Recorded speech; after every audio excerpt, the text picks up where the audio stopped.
खुदाम यसुम मसीह जो कि राफे हाजते कुल है, यानी वो जो कि हमारी हर तरह की ज़रूरत को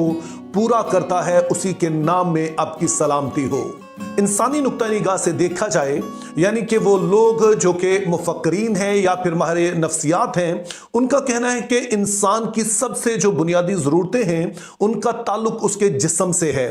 ताहम ये वाहिद ज़रूरतें नहीं हैं जो कि इंसान की होती हैं, बल्कि उसके बाद जब एक दफ़ा उसका पेट भर जाता है, ये बुनियादी उसकी ज़रूरतें जो जिस्मानी हैं पूरी होती हैं, तो उसके बाद फिर उसकी तवज्जो जो है वो नफ्सियाती ज़रूरियात पर हो जाती है, और फिर जो कि वो अपने अंदर महसूस करता है, बातनी तौर पर उसे जो चाहिए होता है वो उसकी तरफ राग़िब होता है। तो इसीलिए शुरू में जो मैंने सलामती चाहिए उसमें मैंने खुदाम यसुम मसीह के लिए लफ्ज़ इस्तेमाल किया कि राफ़े हाजते कुल, यानी कि वो जो हमारी हर तरह की हाजत को, ज़रूरत को रफ़ा करने वाला है, पूरी करने वाला है। तो चाहे हम किसी भी नुक्ता निगाह से जाएं, हम कह सकते हैं कि यसुम मसीह हमारी ज़रूरत है और उसमें होकर हमारी हर तरह की ज़रूरत जो है वो पूरी होती है। और इसकी जो एक बड़ी ही अच्छी मिसाल हमें मिलती है वो ज़बूर 40 में मिलती है। तो आइए पहले हम इस ज़बूर का जो सरनामा है वो पढ़ते हैं और फिर इसकी पहली आयत पर हम जो है गौर करेंगे। और इसमें कुछ यूं लिखा है, मीर मुगन्नी के लिए बनी खोरा का मजमूर, अलामोत के सुर पर गीत, खुदा हमारी पनाह और कुव्वत है, मुसीबत में मुस्तिद मददगार। अब अगर तो आप इन वीडियोस को बाकायदगी से देख रहे हैं तो आप इस बात से बखूबी वाकिफ होंगे, और इन्हीं वीडियोस में यानी जो कि ज़बूर की किताब पर बनाई गई हैं उनमें मैंने सरनामों के हवाले से बताया कि बाज़ औक़ात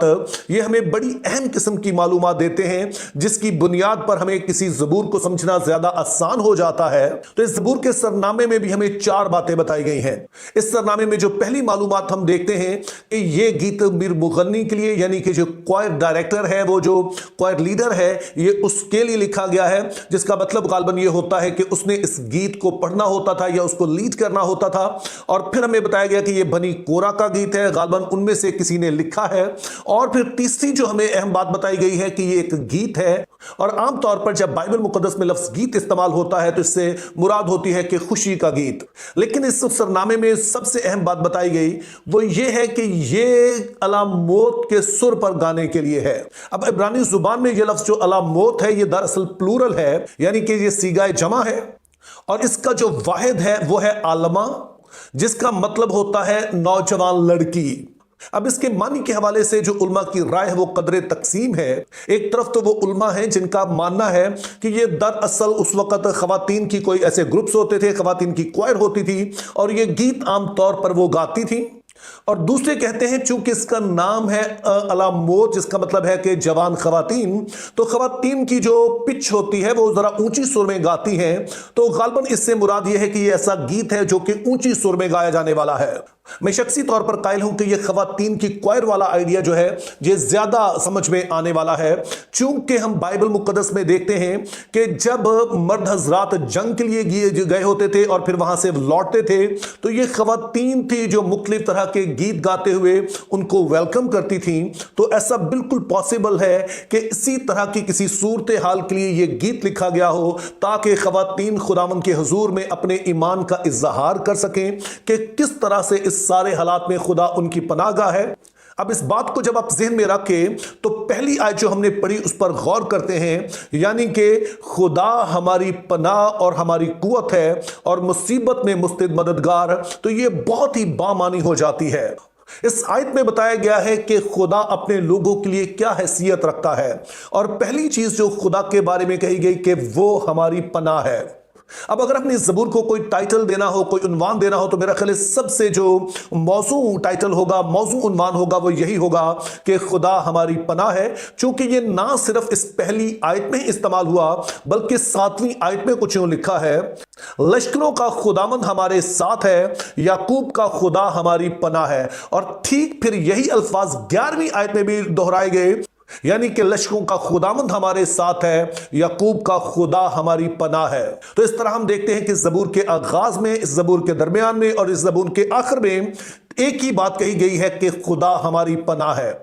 अब पनाह या पनाहगाह से मुराद कोई ऐसी जगह होती है कि जिसमें जब आप चले जाते हैं तो आप किसी तरह के खतरे से महफूज हो जाते हैं, या फिर आप दूसरे लफ्जों में कहें तो आपको वहां जाकर एक तहफ्फुज का एहसास होता है। अब मुझे यकीन है कि आप तहफ्फुज के एहसास या सेंस ऑफ सिक्योरिटी की अहमियत से बखूबी वाकिफ होंगे,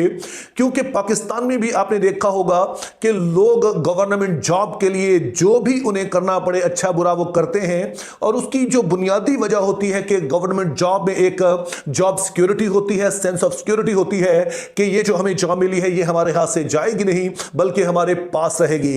इसी तरह से लोग बैंक में बहुत सारा रुपया पैसा रखते हैं, अपने घरों में सिक्योरिटी सिस्टम लगाते हैं या कुछ भी ऐसा, और उसके पीछे वजह यह होती है कि हमें तहफ्फुज का एहसास मिले। और इस ज़बूर में कहा जा रहा है कि इस तरह का जो सिक्योरिटी का एहसास है, जो तहफ्फुज का एहसास है, वो खुदा हमें देता है। हमें यहां पर यह नहीं कह रहा कि अगर हम खुदा से कहेंगे तो हम सभी को गवर्नमेंट जॉब दे देगा या हमारे पास बहुत सारा रुपया पैसा होगा जो कि हम बैंक में रखवा देंगे, बल्कि ज़बूर नवीस का यहां पे कहना है कि जब हम खुदा में होते हैं तो यह एहसास हमारे अंदर रहता है, एक तहफ्फुज का एहसास रहता है कि पहले नंबर पर तो जो कुछ भी हमारे पास है खुदा खुद इसकी हिफाजत करेगा, और अगर खुदा न खास्ता ये चीजें चली भी जाती हैं तो खुदा हमारे लिए कोई और राह पैदा कर देगा, खुदा कोई ना कोई वसीला बना देगा। और ये वो एहसास है जो कि खुदा के लोगों में गहरे तौर पर पाया जाता है, चूंकि वो जानते हैं कि चाहे हालात कुछ भी हो जो हमारे बस में नहीं है, लेकिन खुदा के बस में वो सारा कुछ है। तो ये वाला एहसास खुदा के साथ रिश्ता जो है वो हमें देता है।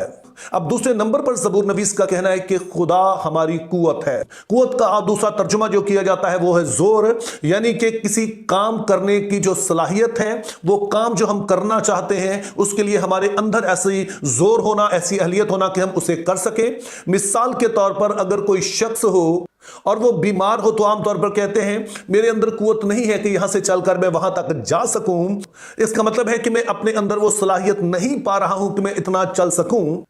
तो ज़बूर नवीस का कहना है कि खुदा है जो कि हमारा जोर है, यानी कि जिस भी तरह की सूरत हाल का हम शिकार हों उसमें खुदा हमें जोर दे देता है, खुदा हमें सलाहियत दे देता है कि हम उस सूरत हाल का ना सिर्फ मुकाबला कर सकें बल्कि फिर उस सूरत हाल पर गालिब भी आ सकें। और फिर तीसरी और आखिरी बात जो कि ज़बूर 46 उसकी पहली आयत में खुदा के बारे में कही गई है कि वो मुसीबत में हमारे लिए मुस्तैद मददगार है। अब शायद आपने जो इमरजेंसी नंबर्स हैं उनके बारे में सुन रखा होगा, जैसे कि पाकिस्तान में 15 है या 1122 है, तो इसको जब हम मिलाते हैं तो हमें जो मदद चाहिए होती है किसी खास तरह के हालात में तो वो हमें फ्राहम होती है। लेकिन हम जानते हैं कि पाकिस्तान में सिस्टम जाहिर है कि उतना डिवेल्प नहीं है जितना कि हम तरक्की याफ्ता मुल्कों में जैसे अमेरिका वगैरह में देखते हैं। तो अमेरिका में जो इमरजेंसी नंबर है वो है 911। ये वो नंबर है जिसको कोई भी अमेरिकी शहरी चाहे वो कहीं पर भी हो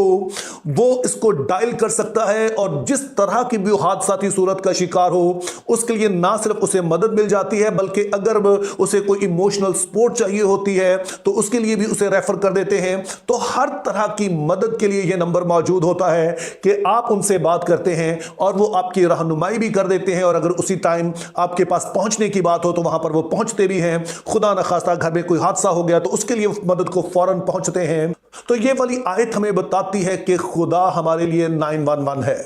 क्योंकि हमारी जिंदगी में ऐसे कई लम्हे आते हैं कि जब हम अपने आप को बिल्कुल तन्हा पाते हैं। शायद हमारे साथ बहुत सारे लोग हों लेकिन हम सबको बेबस पाते हैं। लेकिन याद रखिए कि अगर आपका रिश्ता खुदा के साथ है तो वो आपका मुस्तैद मददगार है। इंग्लिश में कहा जाता है एवर प्रेजेंट हेल्प, यानी कि वो मदद जो हमेशा तैयार रहती है, हर लम्हे तैयार रहती है। तो आपका ताल्लुक अगर खुदा के साथ है तो समझ लीजिए इससे बड़ी चीज आपके पास कोई नहीं है, क्योंकि आपको जिस तरह की भी जरूरत हो, चाहे आप साइकोलॉजिकल क्राइसिस में हो, आप फिजिकल में हो, आप स्पिरिचुअल किसी भी तरह की आप मुश्किल का शिकार हो, आपका खुदा आपकी मदद के लिए हमेशा मौजूद है। और दरअसल ये तीसरी बात का ताल्लुक पहली दोनों बातों से है कि जब हम खुदा को पुकारते हैं तो वो हमें पहले तो सेंस ऑफ सिक्योरिटी देता है, वो हमारी पनाह बनता है, और हम किसी को पाते हैं कि जिसमें हम समझते हैं कि हम महफूज हो सकते हैं, जो हमारी हिफाजत कर सकता है। फिर वो अहलियत देता है कि किस तरह से इस सारी सूरत हाल का हम सामना कर सकें। Think biblically, live purposefully, have a very good day.